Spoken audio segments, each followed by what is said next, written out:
The beginning of the end of border closures and quarantine, and the Treasurer wants it to stay that way. States need to keep calm and carry on and not overreact to the Omicron variant. The Treasurer is banking on it being milder and less virulent than Delta. And despite the concern, Josh Frydenberg says Omicron won't stop Australia from rebounding next year. I noticed that the federal government paused international arrivals for 2 weeks in response to Omicron.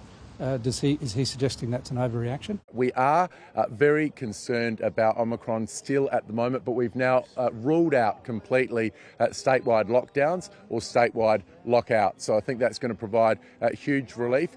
By the end of next week, the Northern Territory, Queensland and Tasmania will also be open, joining the rest of the country, leaving Western Australia as the last state shut.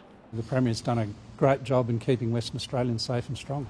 For the Treasurer, the stakes are high as he prepares to release key economic data this week.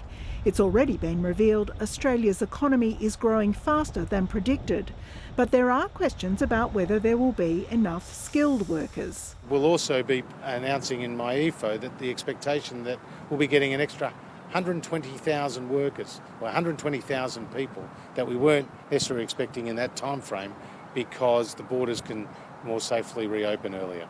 We just don't have any detail. All we have today is yet another number thrown out in an attempt to get a headline or a soundbite.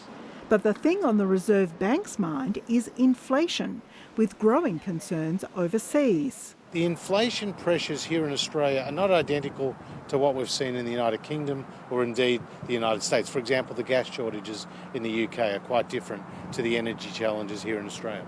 The problem for the government is it has all its eggs in one basket. Its economic credentials and hopes of re-election are dependent on no further disruption by the pandemic, a nervous place to be, just months out from the expected polling day.